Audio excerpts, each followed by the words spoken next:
Lecture de la lettre aux Hébreux. Frères, le service qui revient à un grand prêtre se distingue d'autant plus que lui est médiateur d'une alliance meilleure, reposant sur de meilleures promesses. En effet, si la première alliance avait été irréprochable, il n'y aurait pas eu lieu d'en chercher une deuxième. Or, c'est bien un reproche que Dieu fait à son peuple quand il dit « Voici venir des jours, dit le Seigneur, où je conclurai avec la maison d'Israël et avec la maison de Juda une nouvelle alliance. Ce ne sera pas comme l'alliance que j'ai faite avec leur père, le jour où je les ai pris par la main pour les faire sortir du pays d'Égypte. Eux ne sont pas restés dans mon alliance. Alors moi, je les ai délaissés, dit le Seigneur. Mais voici quelle sera l'alliance que j'établirai avec la maison d'Israël quand ces jours-là seront passés, dit le Seigneur. Quand je leur donnerai mes lois, je les inscrirai dans leurs pensées et sur leur cœur. Je serai leur Dieu et ils seront mon peuple. Ils n'auront plus à instruire chacun son concitoyen ni chacun son frère, en disant « Apprends à connaître le Seigneur, car tous me connaîtront, des plus petits jusqu'aux plus grands.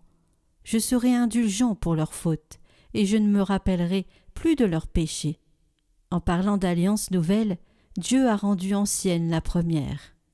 Or, ce qui devient ancien et qui vieillit est près de disparaître.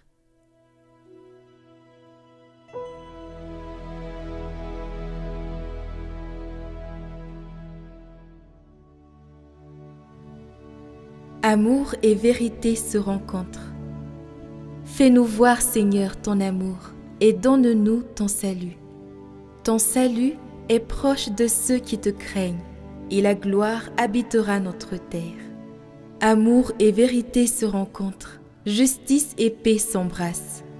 La vérité germera de la terre, et du ciel se penchera la justice. Le Seigneur donnera ses bienfaits, et notre terre donnera son fruit. La justice marchera devant lui, et ses pas traceront le chemin.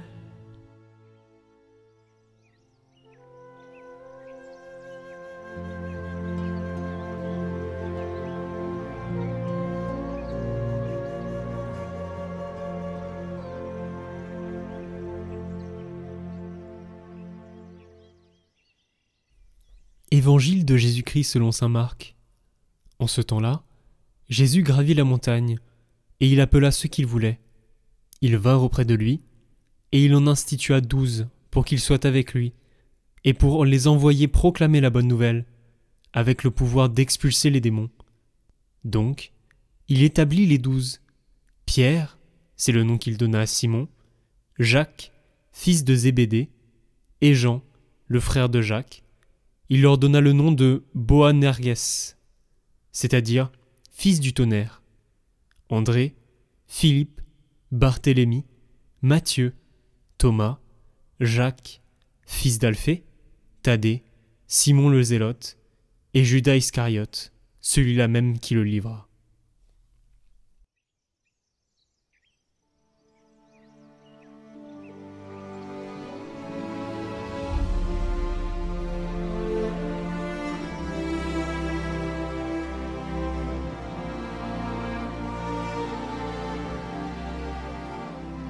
Commentaire du pape François. Nous, évêques, avons cette responsabilité d'être des témoins que le Seigneur Jésus est vivant, que le Seigneur Jésus est ressuscité, que le Seigneur Jésus marche avec nous, que le Seigneur nous sauve, qu'il a donné sa vie pour nous, qu'il est notre espérance, qu'il nous accueille toujours et nous pardonne. Ceci est le témoignage. Notre vie doit être ceci, un témoignage. La première tâche de l'évêque est d'être avec Jésus dans la prière. La première tâche de l'évêque n'est pas de faire des plans pastoraux, mais de prier. La deuxième tâche, c'est d'être témoin, c'est-à-dire de prêcher. Prêcher le salut que le Seigneur Jésus nous a apporté. Deux tâches qui ne sont pas faciles, mais ce sont précisément ces deux tâches qui rendent solides les piliers de l'Église. Si ces colonnes s'affaiblissent, parce que l'évêque ne prie pas, ou prie peu, qu'il oublie de prier, ou parce que l'évêque n'annonce pas l'Évangile, qu'il s'occupe d'autre chose, l'Église aussi s'affaiblit. Elle souffre. Le peuple de Dieu souffre, parce que les colonnes sont faibles. C'est pourquoi je voudrais vous inviter aujourd'hui à prier pour nous, les évêques, car nous aussi, nous sommes pécheurs. Nous aussi, nous avons des faiblesses. Nous aussi, nous connaissons le danger de Judas, parce que lui aussi avait été choisi comme colonne. Nous aussi, nous courons le risque de ne pas prier, de faire autre chose qu'annoncer l'Évangile et chasser les démons. Priez pour que les évêques soient ce que Jésus a voulu, que nous soyons tous témoins de la résurrection de Jésus. Bonjour chers amis, je voulais vous dire quelque chose suite à ce commentaire de l'Évangile du jour. J'ai eu la chance de rencontrer le Saint-Père il y a un mois de cela, un peu plus d'un mois, en audience privée. Alors on a très peu de temps pour se parler, mais on avait quand même, moi j'ai pris 40 secondes pour échanger un peu avec lui. Je lui ai confié la mission Catoglade et je lui ai aussi dit, parce qu'il demande souvent qu'on prie pour lui, je lui ai indiqué que je demanderais à la communauté Catoglade de prier pour lui et pour sa mission de pape. Et ce à quoi il s'est avancé, il m'a regardé, il a dit oui. En français, il a dit oui parce que c'est pas facile d'être pape. Et c'est vrai, imaginez-vous à sa place, tout ce qui sort de sa bouche est instrumentalisé ou pris. Moi, je ne parle pas du contenu de ce qu'il dit, mais la fonction en tant que telle est très compliquée. Donc voilà, je vous invite à prier pour les évêques, et notamment pour le pape qui a la charge de l'Église actuellement. Une prière toute simple, un Notre Père, que je vous invite à faire. Je vous remercie de faire communauté à travers cette prière fraternelle. Au nom du Père et du Fils et du Saint-Esprit, Amen. Seigneur, nous confions notre Église, particulièrement les évêques, ainsi que le Saint-Père, qui dans sa mission de pape, en ce temps où tout va très vite, nous te demandons de l'assister par ton Esprit Saint, de l'inspirer dans sa mission de tous les jours, de le garder dans la prière et de guider sa mission pour le plus grand bien de l'Église, pour le salut du monde. Notre Père, qui es aux cieux, que ton nom soit sanctifié, que ton règne vienne, que ta volonté soit faite sur la terre comme au ciel. Donne-nous aujourd'hui notre pain de ce jour. Pardonne-nous nos offenses comme nous pardonnons aussi à ceux qui nous ont offensés, et ne nous laisse pas entrer en tentation, mais délivre-nous du mal. Amen. Sainte Marie, nous te demandons aussi ton assistance pour accompagner les prêtres dans leur vie, les évêques et le pape. Nous te demandons de prendre soin d'eux et de les aider dans leur mission et de les remettre sur le chemin droit pour ceux qui dévient. Protège-les, accompagne-les, guide-les toujours plus.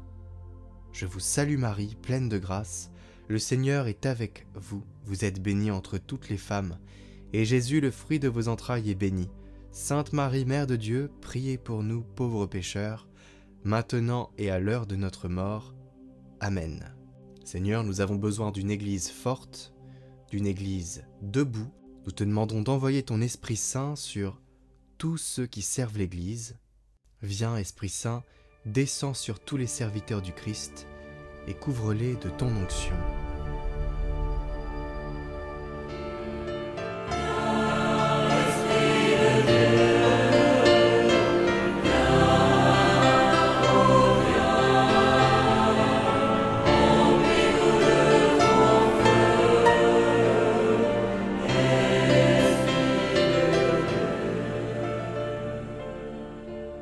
Gloire au Père, et au Fils et au Saint-Esprit, comme il était au commencement, maintenant et pour les siècles des siècles. Amen. Prière de Saint François de Sales, au nom du Père et du Fils et du Saint-Esprit. Amen. Seigneur, avant même que je sois, tu me regardais et tu m'appelais par mon nom. Comme la maman qui va accoucher prépare le berceau pour son petit, toi, mon Seigneur et mon Dieu, tu avais préparé pour moi le berceau de ta grâce. Oui, Seigneur, tu m'as aimé, comme s'il n'y avait pas eu d'autre âme au monde que la mienne, car tu pensais à chacun de nous comme s'il était unique pour toi. Oui, Seigneur, tu m'as aimé, et tu as donné ta vie pour moi. Saint François de Sales, priez pour nous. Découvrez l'histoire de Saint François de Sales dans notre format Le Saint du jour, en lien en haut à droite et dans la description.